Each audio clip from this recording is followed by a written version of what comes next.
Nagsagawa ng isang clinical workshop ang grupo ng mga Filipino-Canadian nurse sa Ontario na layong hasain ang skills ng mga Pinoy internationally educated nurse nang masigurong handa sila pagbalik sa propesyon pag nabigyan ng pagkakataong makapagtrabaho sa mga ospital sa Canada. Narito ang report. Ang topic natin ngayon is airway. Sa ikalawang pagkakataon para ipagdiwang ang Nursing Week, nagsagawa ng Clinical Skills Workshop ang Integrated Filipino-Canadian Nurses Association para sa dumaraming Pilipinong internationally educated nurse sa Ontario.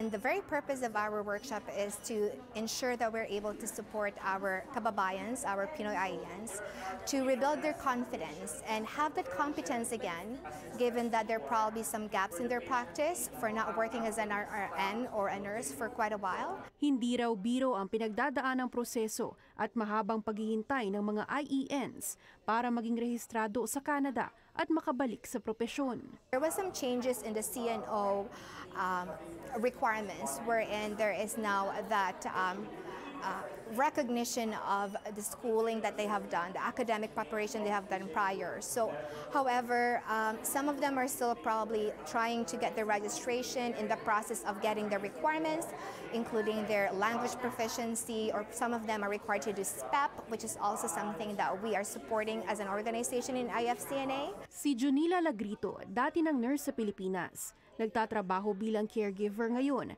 at umaasang makabalik sa pagiging registered nurse. Because of the gap that I had back home because I was not working in the hospital, and here I am already a nurse with restriction in my license.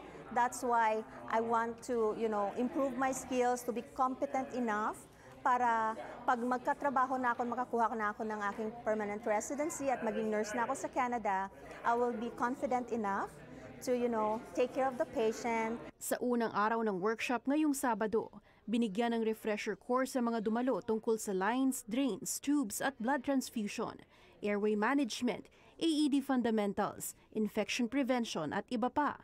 Advanced skills training naman ang aasahan bukas na tututok sa IV therapy, ostomy care at hemodialysis.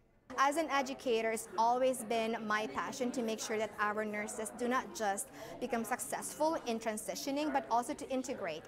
It takes a community to support a nurse to work here in Canada and Ontario. Aktibo ang IFCNA sa pakikipagtulungan sa iba pang healthcare advocates para masigurong matutugunan ang anumang pagsubok na hinaharap ng mga Filipino nurse dito sa Canada.